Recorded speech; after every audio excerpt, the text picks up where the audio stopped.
जो मोदी सरकार ने आज से 4 साल पहले बनाया था वो संविधान के खिलाफ है।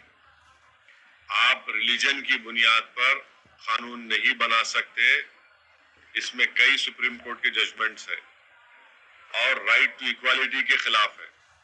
आप कैसे हर रिलीजन को आप उसकी इजाजत दे रहे हैं उनको, और आप जो रिलीजन जिनका इस्लाम है उनको आप नहीं दे रहे, वो एक पॉइंट है।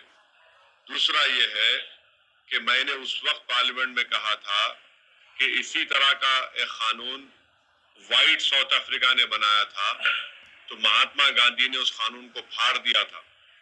मैंने भी पार्लियामेंट में इस CAA के उस बिल को फाड़ा था। तीसरी बात यह है कि अब 4 साल के बाद ये सरकार रूल्स बना रही है।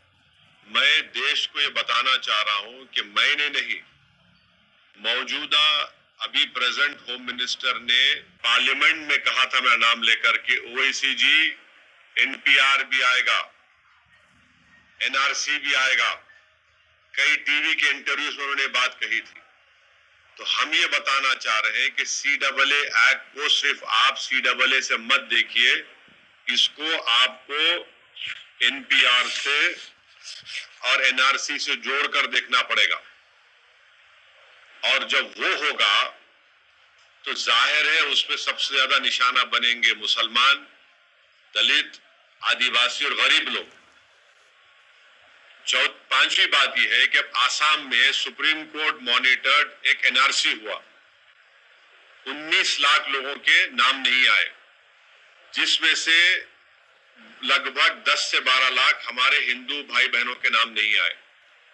उनको अब हेमंत बिस्वा शर्मा ये बोल रहे हैं कि CAA कानून जब इंप्लीमेंट होगा तो उन सबको सिटीजनशिप मिल जाएगी, क्योंकि उनका रिलीजन उसमें इंक्लूड हो गया।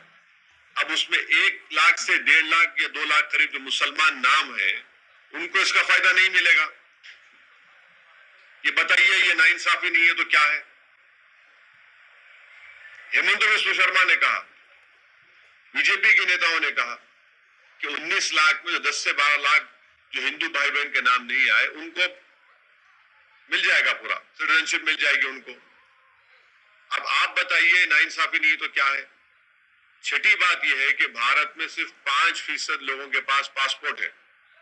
ओनली 5% लोगों के पास पासपोर्ट है। रिमेनिंग लोगों के पासपोर्ट नहीं है। और फिर आधार कार्ड आप देख लिए, प्रूफ ऑफ सिटीजनशिप नहीं है, उसमें खुद लिखा हुआ आधार कार्ड में। भारत में बर्थ रजिस्ट्रेशन 1959 तक मैंडेटरी नहीं था। 1996 में सिर्फ 50% इंडियंस के पास बर्थ सर्टिफिकेट था। NPR होगा तो उसमें बायोमेट्रिक एक्सरसाइज होंगी उसमें, और लोकल रजिस्ट्रार में लिस्ट लगाई जाएगी प्रमोद साहब की, असद साहब की। अब प्रसाद साहब जाके बोल सकेंगे असद के डाउटफुल है, मैं डाउटफुल बन जाऊंगा। अब मुझे प्रूफ करना पड़ेगा। अब मैं मेरे दादा का बर्थ सर्टिफिकेट लेकर आऊं, क्योंकि मेरा रिलीजन इस्लाम है। अब मैं फिरते रहूं तो फायदा किसका होगा? रद्दी वाले का ही फायदा होगा ना। तो ये एक्सरसाइज ये जो लॉ है, ये रिलीजन की बुनियाद पर बनाया गया, ये डिस्क्रिमिनेटरी है, अनकॉन्स्टिट्यूशनल है। और ये बोलना कि जो हमारे हिंदू और सिख भाई या क्रिश्चियन भाई जो पाकिस्तान में, अफगानिस्तान में, बांग्लादेश में रह रहे हैं, उनको सिटीजनशिप नहीं दे सकते, झूठ है ये। हमेशा सरकार के पास इख्तियार था, एग्जीक्यूटिव ऑर्डर से आप दे सकते थे। और आखिरी बात, नरेंद्र मोदी और बीजेपी को ये क्यों भूल गए कि कितने लाखों लोग कश्मीरी पंडित मुल्क से बाहर हैं, जो मुल्क से बाहर, कश्मीर से बाहर है, उनको आप क्या कर रहे हैं? उनको आप क्या कर रहे हैं? भूल गए आप कश्मीरी पंडितों को? कम से कम 5 लाख कश्मीर के बाहर हैं, लेकर जाइए ना कश्मीर में उनको। इंग्लैंड में इंडियन जो वहां के इंडियंस यहां पर वहां चले गए, जो इलीगल, उनको वापस लेकर आइए। ग्रेट ब्रिटेन बोल रहा है कि लेकर आइए वापस, सरकार बोलती हम नहीं लेकर आएंगे। तो ये गलत है, डिस्क्रिमिनेटरी है, अनकॉन्स्टिट्यूशनल है। सरकार के पास पहले से पावर्स थे और है रहेंगे कि वो जो हिंदू भाई बहन पाकिस्तान में है या बांग्लादेश से है, आप दे सकते हो उनको। और मैंने खुद केस डाला है सुप्रीम कोर्ट में।